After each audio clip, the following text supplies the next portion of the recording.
Capítulo 9 da intervenção dos espíritos no mundo corporal.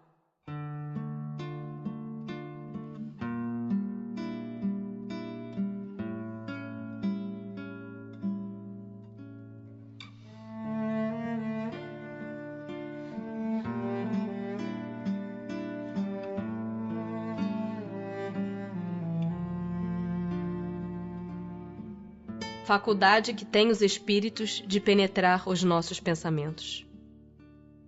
Veem os espíritos tudo o que fazemos?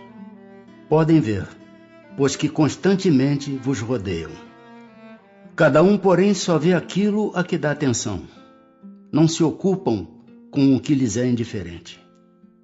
Podem os espíritos conhecer os nossos mais secretos pensamentos? Muitas vezes chegam a conhecer o que desejarias ocultar de vós mesmos. Nem atos nem pensamentos se lhes podem dissimular. Assim, mais fácil nos seria ocultar de uma pessoa viva qualquer coisa do que a esconder dessa mesma pessoa depois de morta? Certamente. Quando vos julgais muito ocultos, é comum terdes ao vosso lado uma multidão de espíritos que vos observam. Que pensam de nós os espíritos que nos cercam e observam? Depende. Os levianos riem das pequenas partidas que vos pregam e zombam das vossas impaciências. Os espíritos sérios se compadecem dos vossos reveses e procuram ajudar-vos. Influência oculta dos espíritos em nossos pensamentos e atos. Influem os espíritos em nossos pensamentos e em nossos atos? Muito mais do que imaginais. Influem a tal ponto que de ordinário são eles que vos dirigem. De par com os pensamentos que nos são próprios, outros haverá que nos sejam sugeridos? Vossa alma é um espírito que pensa. Não ignorais que frequentemente muitos pensamentos vos acodem a um tempo sobre o mesmo assunto, e não raro contrários uns aos outros? Pois bem, no conjunto deles estão sempre de mistura os vossos com os nossos. Daí a incerteza em que vos vedes. É que tendes em vós duas ideias a se combaterem. Como havemos de distinguir os pensamentos que nos são próprios dos que nos são sugeridos? Quando um pensamento vos é sugerido, tendes a impressão de que alguém vos fala. Geralmente os pensamentos próprios são os que acodem em primeiro lugar. Afinal, não vos é de grande interesse estabelecer essa distinção. Muitas vezes é útil que não saibais fazê-la. Não a fazendo, obra o homem com mais liberdade. Se decide pelo bem, é voluntariamente que o pratica. Se toma o mau caminho, maior será a sua responsabilidade. É sempre dentro de si que os homens inteligentes e de gênio tiram suas ideias? Algumas vezes, essas ideias vêm do seu próprio espírito.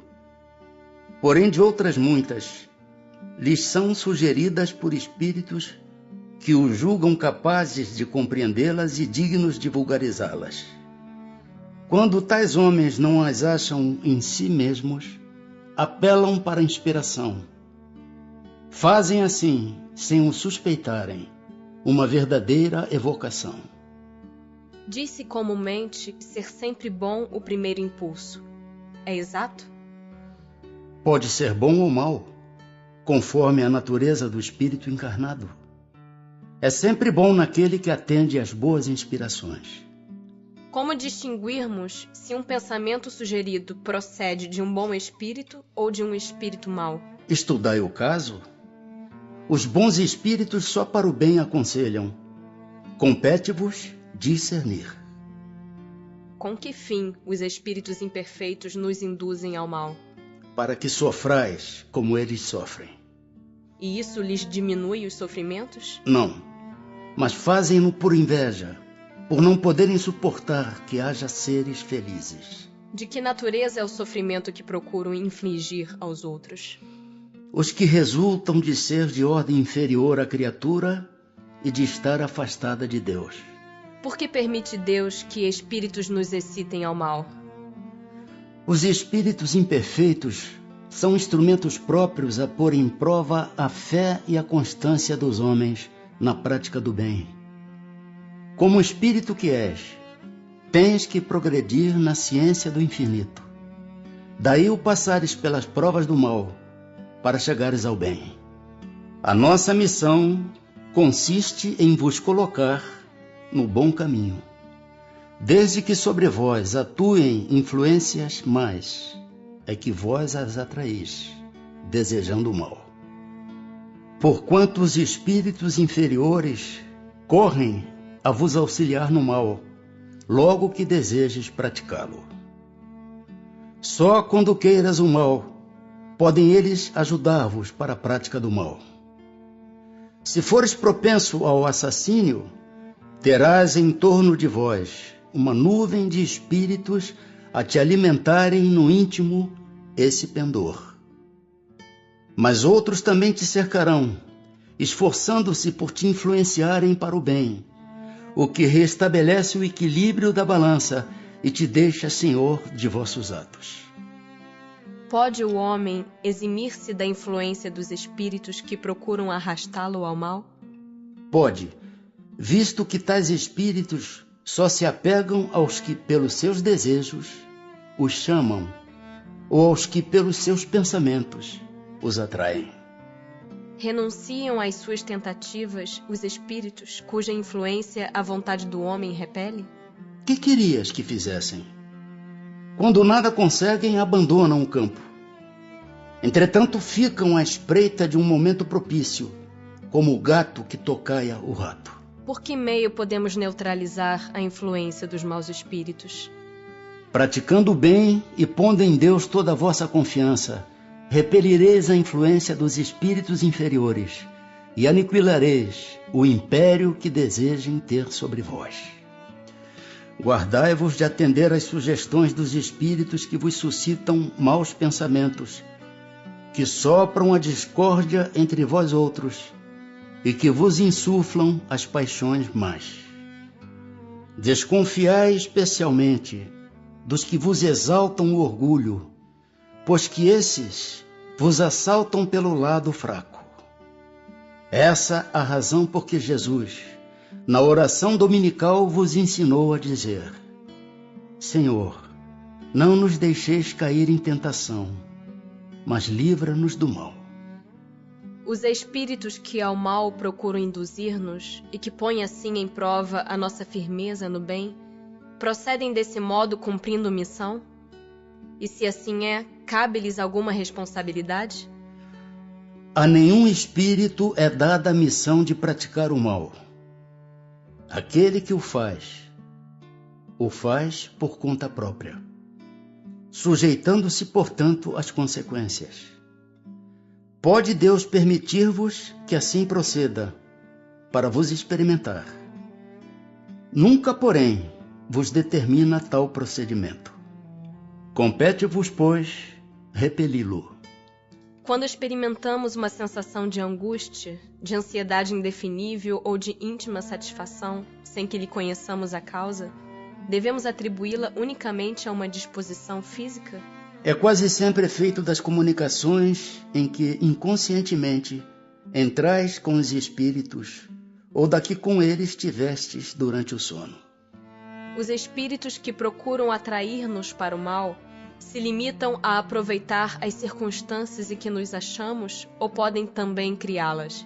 Aproveitam as circunstâncias ocorrentes, mas também costumam criá-las, impelindo-vos, mau grado vosso, para aquilo que cobiçais. Assim, por exemplo, encontra um homem no seu caminho certa quantia. Não penses, tenham sido os espíritos que a trouxeram para ali.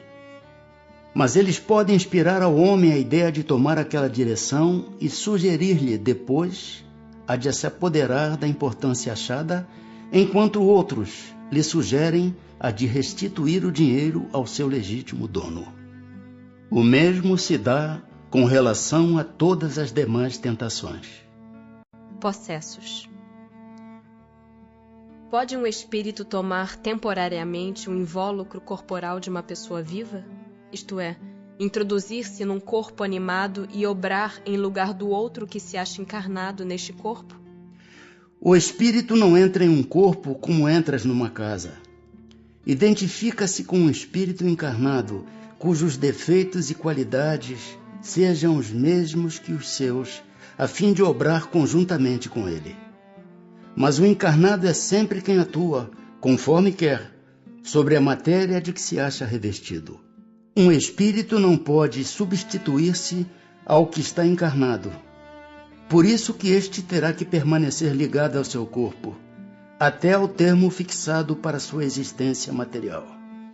Desde que não há possessão propriamente dita, isto é, coabitação de dois espíritos no mesmo corpo, pode a alma ficar na dependência de outro espírito, de modo a se achar subjugada ou obsediada ao ponto de a sua vontade vir a achar-se, de certa maneira, paralisada? Sem dúvida, e são esses os verdadeiros possessos. Mas é preciso saibas que essa dominação não se efetua nunca sem que aquele que a sofre o consinta, quer por sua fraqueza, quer por desejá-la. Muitos epiléticos ou loucos, que mais necessitavam de médico que de exorcismos, têm sido tomados por possessos. Pode alguém por si mesmo afastar os maus espíritos e libertar-se da dominação deles? Sempre é possível, a quem quer que seja, subtrair-se de um jugo desde que com vontade firme o queira. Mas não pode acontecer que a fascinação exercida pelo mau espírito seja de tal ordem que o subjugado não a perceba? Sendo assim, poderá uma terceira pessoa fazer que cesse a sujeição da outra? E nesse caso, qual deve ser a condição dessa terceira pessoa? Sendo ela um homem de bem, a sua vontade poderá ter eficácia, desde que apele para o concurso dos bons espíritos. Porque quanto mais digna for a pessoa, tanto maior poder terá sobre os espíritos imperfeitos para afastá-los e sobre os bons para os atrair. Todavia, nada poderá, se o que estiver subjugado não lhe prestar o seu concurso. Há pessoas a quem agrada uma dependência que lhes lisonjeia os gostos e os desejos. Qualquer, porém, que seja o caso, aquele que não tiver puro o coração, nenhuma influência exercerá. Os bons espíritos não lhe atendem a um chamado, e os maus não o temem. As fórmulas de exorcismo têm qualquer eficácia sobre os maus espíritos? Não.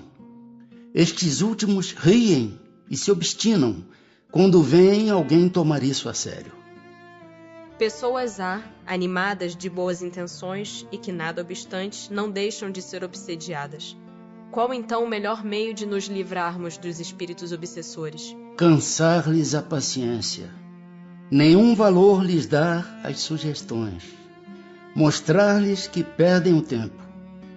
Em vendo que nada conseguem, afastam-se. A prece é meio eficiente para a cura da obsessão? A prece é em tudo um poderoso auxílio. Mas crede que não basta que alguém murmure algumas palavras para que obtenha o que deseja. Deus assiste os que obram, não os que se limitam a pedir. É, pois, indispensável que o obsidiado faça por sua parte o que se torne necessário para destruir em si mesmo a causa da atração dos maus espíritos. Que se deve pensar da expulsão dos demônios mencionada no Evangelho? Depende da interpretação que se lhe dê. Se chamares demônio ao mau espírito, que domine um indivíduo, desde que se lhe destrua a influência, ele terá sido verdadeiramente expulso. Se ao demônio atribuirdes a causa de uma enfermidade, quando a houver descurado, direis com acerto que expulsastes o demônio.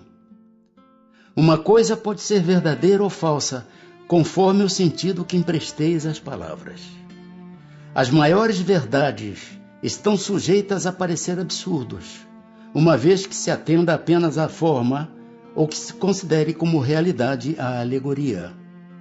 Compreendei bem isto, e não o esqueçais nunca, pois que se presta a uma aplicação geral. Convulsionários. Desempenham os espíritos algum papel nos fenômenos que se dão com os indivíduos chamados convulsionários?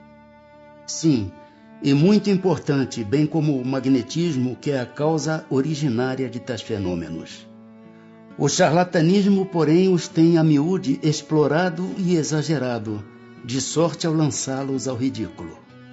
De que natureza são, em geral, os espíritos que concorrem para a produção desta espécie de fenômenos? Pouco elevada. Supondes que espíritos superiores se deleitem com tais coisas? Como é que sucede estender-se subitamente a toda uma população o estado anormal dos convulsionários e dos que sofrem de crises nervosas? Efeito de simpatia. As disposições morais se comunicam muito facilmente em certos casos. Não és tão alheio aos efeitos magnéticos que não compreendas isto e a parte que alguns espíritos naturalmente tomam no fato, por simpatia com aqueles que os provocam. Qual a causa da insensibilidade física que se observa em alguns convulsionários, assim como em outros indivíduos submetidos às mais atrozes torturas? Em alguns, é exclusivamente efeito do magnetismo, que atua sobre o sistema nervoso, do mesmo modo que certas substâncias. Em outros, a exaltação do pensamento embota a sensibilidade. Dir-se-ia que nestes, a vida se retirou do corpo para se concentrar toda no espírito. Não sabeis que quando o espírito está vivamente preocupado com uma coisa, o corpo nada sente, nada vê e nada ouve? A afeição que os espíritos votam a certas pessoas. Os espíritos se afeiçoam de preferência a certas pessoas? Os bons espíritos simpatizam com os homens de bem, ou suscetíveis de se melhorarem. Os espíritos inferiores com os homens viciosos, ou que podem tornar-se tais. Daí suas afeições, como consequência da conformidade dos sentimentos. É exclusivamente moral a afeição que os espíritos votam a certas pessoas? A verdadeira afeição nada tem de carnal. Mas quando um espírito se apega a uma pessoa, nem sempre o faz só por afeição. A estima que essa pessoa lhe inspira pode agregar-se uma reminiscência das paixões humanas. Interessam-se os espíritos pelas nossas desgraças e pela nossa prosperidade? Afligem-se os que nos querem bem com os males que padecemos durante a vida? Os bons espíritos fazem todo o bem que lhes é possível e se sentem ditosos com as vossas alegrias. Afligem-se com os vossos males, quando os não suportais com resignação. Porque nenhum benefício então tirais deles, assemelhando-vos em tais casos ao doente que rejeita a beberragem amarga que o há de curar. Dentre os nossos males, de que natureza são os de que mais se afligem os espíritos por nossa causa? Serão os males físicos ou os morais? O vosso egoísmo e a dureza dos vossos corações. Daí decorre tudo mais. Riem-se de todos esses males imaginários que nascem do orgulho e da ambição. Rejubilam com os que redundam na abreviação do tempo das vossas provas. Os parentes e amigos que nos precederam na outra vida, maior simpatia nos votam do que os espíritos que nos são estranhos? Sem dúvida, e quase sempre vos protegem como espíritos, de acordo com o poder de que dispõem. São sensíveis à afeição que lhes conservamos? Muito sensíveis, mas esquecem-se daqueles que os esquecem. Anjos da guarda. Espíritos protetores, familiares ou simpáticos. Há espíritos que se liguem em particular a um indivíduo para protegê-lo? Há o irmão espiritual, o que chamais o bom espírito ou o bom gênio. Que se deve entender por anjo de guarda ou anjo guardião? O espírito protetor, pertencente a uma ordem elevada. Qual a missão do espírito protetor? A de um pai com relação aos filhos. A de guiar o seu protegido pela senda do bem, auxiliá-lo com seus conselhos, consolá-lo nas suas aflições, levantar-lhe o ânimo nas provas da vida. O espírito protetor se dedica ao indivíduo desde o seu nascimento? Desde o nascimento até a morte, e muitas vezes o acompanha na vida espírita depois da morte, e mesmo através de muitas existências corpóreas, que mais não são do que fases curtíssimas da vida do espírito. É voluntária ou obrigatória a missão do espírito protetor? O espírito fica obrigado a vos assistir, uma vez que aceitou esse encargo.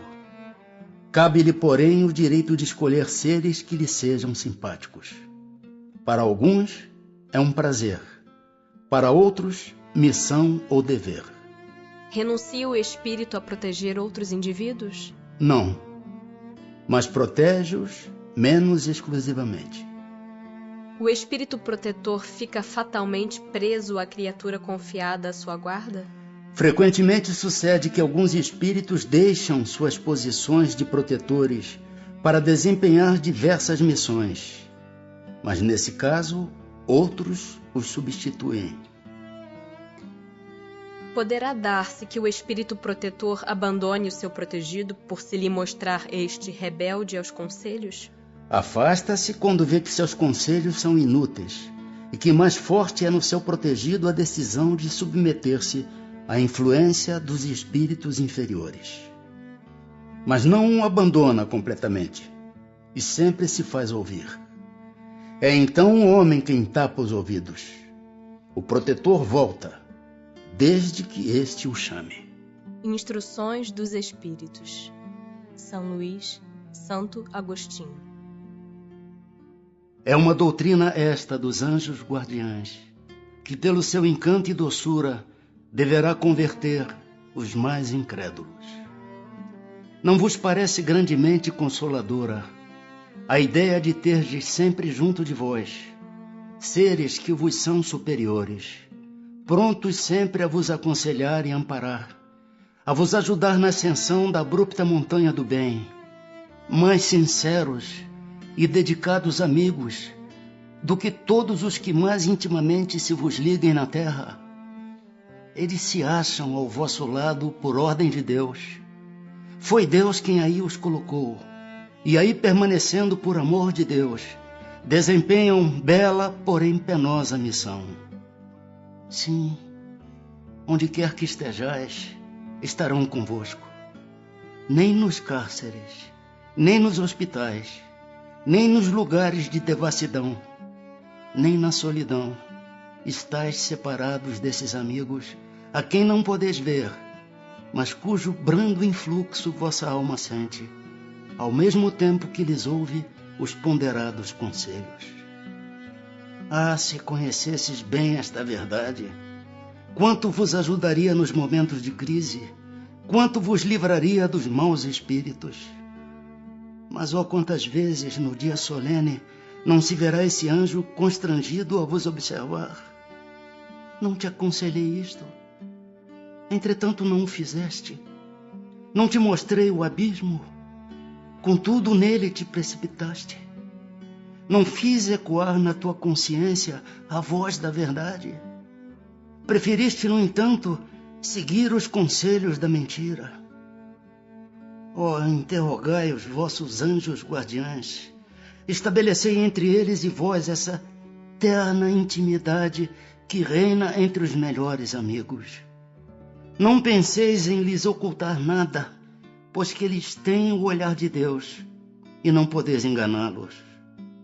Pensai no futuro, procurai adiantar-vos na vida presente. Assim fazendo, encurtareis vossas provas e mais felizes tornareis as vossas existências. Vamos, homens, coragem. De uma vez por todas lançai para longe todos os preconceitos e ideias preconcebidas. Entrai na nova senda que diante dos passos se vos abre. Caminhai, tendes guias, segui-os, que a meta não vos pode faltar, porquanto essa meta é o próprio Deus. Aos que considerem possível que espíritos verdadeiramente elevados se consagrem à tarefa tão laboriosa e de todos os instantes, diremos que nós vos influenciamos as almas, estando embora muitos milhões de léguas distantes de vós. O espaço para nós nada é, e não obstante viverem noutro mundo, os nossos espíritos conservam suas ligações com os vossos. Gozamos de qualidades que não podeis compreender, mas ficais certos de que Deus não nos impôs tarefa superior às nossas forças e de que não vos deixou sós na terra sem amigos e sem amparo. Cada anjo de guarda tem o seu protegido, pelo qual vela como o pai pelo filho. Alegra-se quando o vê no bom caminho, sofre quando ele lhe despreza os conselhos. Não receeis fatigar-nos com as vossas perguntas, ao contrário, procurai estar sempre em relação conosco, sereis assim mais fortes e mais felizes. São essas comunicações de cada um com seu espírito familiar, que fazem sejam médiuns todos os homens, médios ignorados hoje, mas que se manifestarão mais tarde e se espalharão qual oceano sem margens, levando de roldão a incredulidade e a ignorância. Homens doutos, instruí os vossos semelhantes. Homens de talento, educai os vossos irmãos. Não imaginais que obra fazeis desse modo. A do Cristo, a que Deus vos impõe. Para que vos outorgou Deus a inteligência e o saber, senão para os repartirdes com os vossos irmãos, senão para fazerdes que se adiantem pela senda que conduz à bem-aventurança, à felicidade eterna. O espírito que abandona o seu protegido, que deixa de lhe fazer bem, pode fazer-lhe mal? Os bons espíritos nunca fazem mal. Deixam que o façam aqueles que lhes tomam o lugar. Costumais então lançar à conta da sorte as desgraças que vos acabrunham, quando só as sofreis por culpa vossa? Pode um espírito protetor deixar o seu protegido à mercê de outro espírito que lhe queira fazer mal? Os maus espíritos se unem para neutralizar a ação dos bons. Mas se o quiser, o protegido dará toda a força ao seu protetor. Pode acontecer que o bom espírito encontre em outro lugar uma boa vontade a ser auxiliada. Aplica-se então em auxiliá-la, aguardando que seu protegido lhe volte. Será por não poder lutar contra espíritos malévolos que um espírito protetor deixa que seu protegido se transvie na vida? Não é porque não possa, mas porque não quer. E não quer porque das provas sai o seu protegido mais instruído e perfeito. Assiste-o sempre com seus conselhos, dando-os por meio dos bons pensamentos que lhe inspira, porém que quase nunca são atendidos.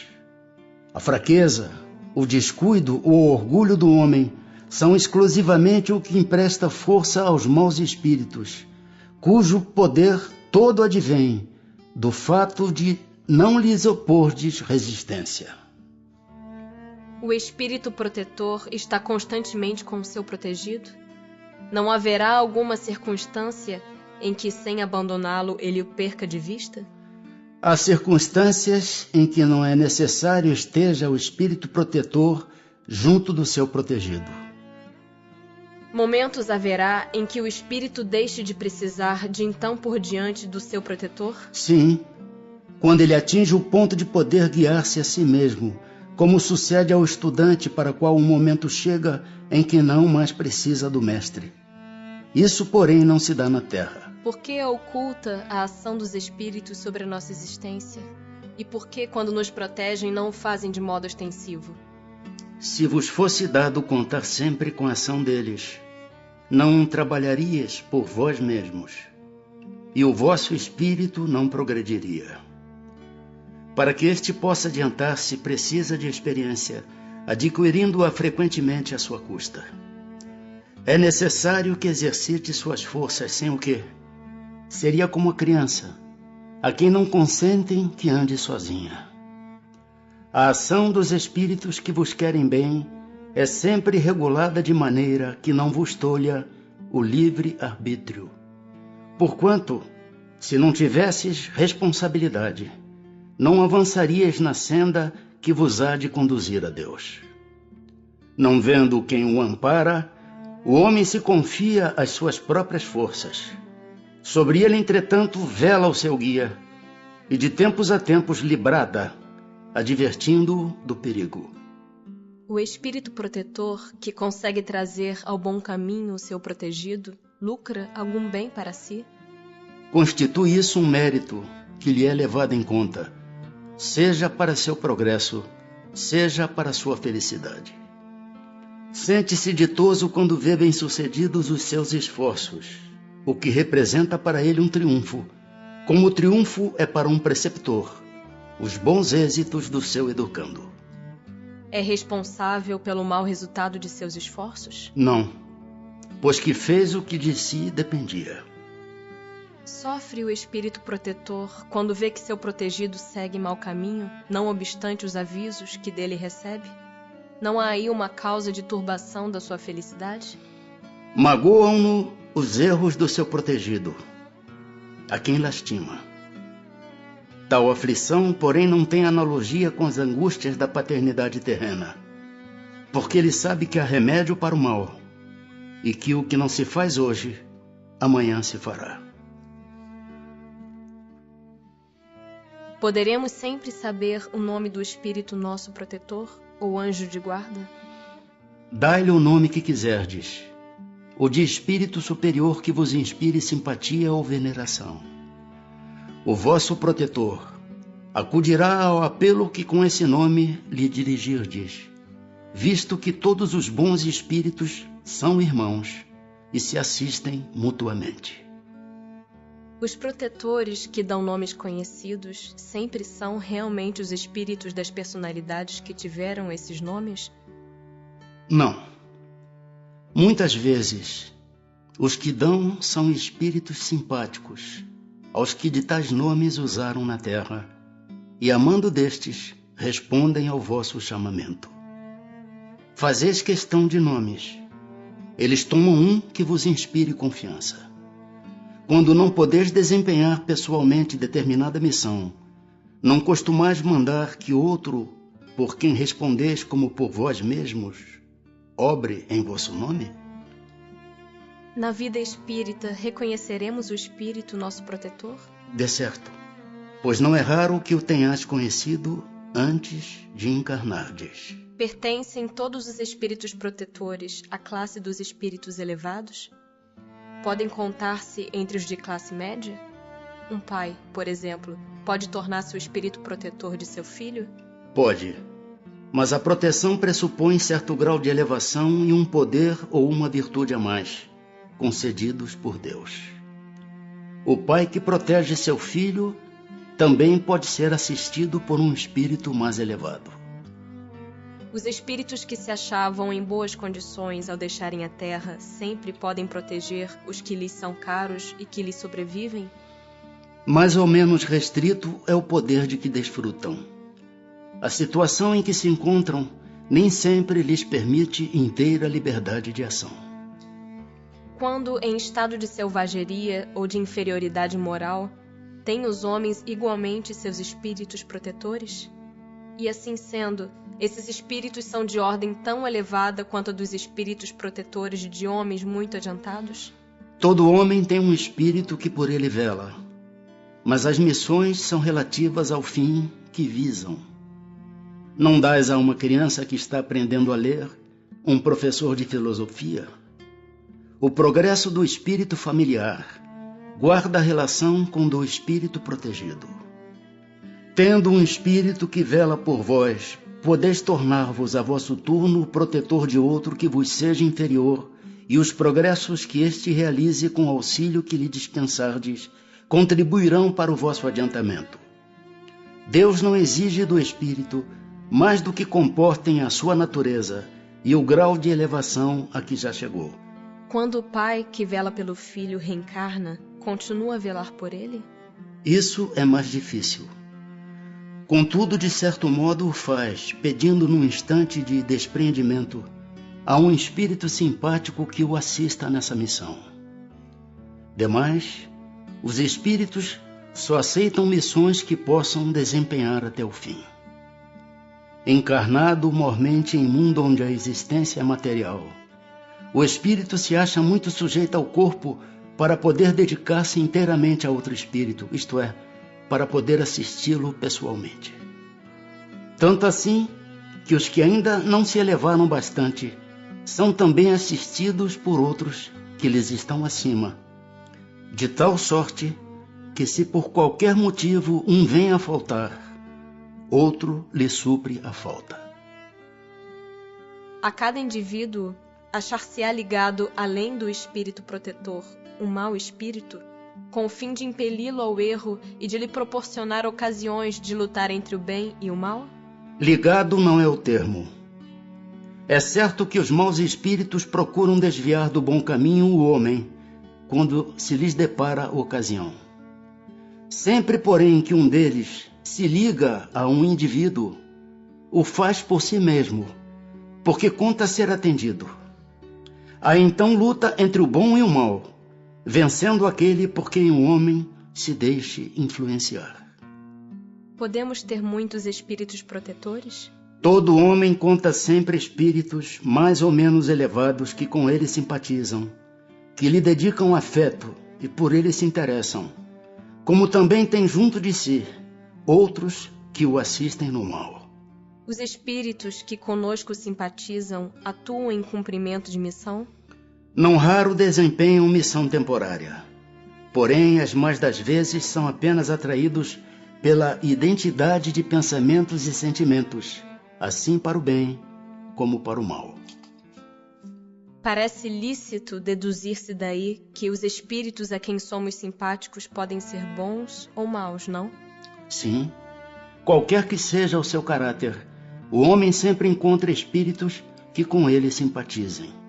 Os espíritos familiares são os mesmos a quem chamamos espíritos simpáticos ou espíritos protetores? Há gradações na proteção e na simpatia. Dai a eles os nomes que quiserdes.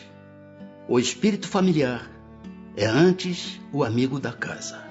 Que se há de pensar dessas pessoas que se ligam a certos indivíduos para levá-los à perdição ou para guiá-los pelo bom caminho?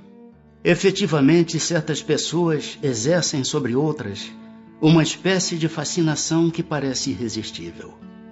Quando isso se dá no sentido do mal, são maus espíritos, de que outros espíritos também maus se servem para subjugá-las. Deus permite que tal coisa ocorra, para vos experimentar. Poderiam os nossos bons e maus gênios encarnar a fim de mais de perto nos acompanharem na vida? Isso às vezes se dá. Porém, o que mais frequentemente se verifica é encarregarem dessa missão outros espíritos encarnados que lhes são simpáticos. Haverá espíritos que se liguem a uma família inteira para protegê-la? Alguns espíritos se ligam aos membros de uma determinada família, que vivem juntos e unidos pela afeição. Mas não acrediteis em espíritos protetores do orgulho das raças. Assim como são atraídos pela simpatia para certos indivíduos, são-no igualmente os espíritos por motivos particulares para as reuniões de indivíduos? Os espíritos preferem estar no meio dos que se lhes assemelham. Acham-se aí mais à vontade e mais certos de serem ouvidos. É pelas suas tendências que o homem atrai os espíritos. Isso, quer esteja só, quer faça parte de um todo coletivo, como uma sociedade, uma cidade ou um povo. Portanto, as sociedades, as cidades e os povos são de acordo com as paixões e o caráter neles predominantes, assistidos por espíritos mais ou menos elevados. Os espíritos imperfeitos se afastam dos que os repelem. Segue-se que o aperfeiçoamento moral das coletividades, como o dos indivíduos, tende a afastar os maus espíritos e atrair os bons, que estimulam e alimentam nelas o sentimento do bem, como outros lhes podem alimentar as paixões grosseiras. As aglomerações de indivíduos, como as sociedades, as cidades, as nações, tem espíritos protetores especiais? Tem. Pela razão de que esses agregados são individualidades coletivas que, caminhando para um objetivo comum, precisam de uma direção superior. Os espíritos protetores das coletividades são de natureza mais elevada do que os que se ligam aos indivíduos? Tudo é relativo ao grau de adiantamento, quer se trate de coletividades, quer de indivíduos. Podem certos espíritos auxiliar o progresso das artes, protegendo os que às artes se dedicam? Há espíritos protetores especiais e que assistem os que os invocam quando dignos dessa assistência. Que queres, porém, que façam com os que julgam ser o que não são? Não lhes cabe fazer que os cegos vejam, nem que os surdos ouçam.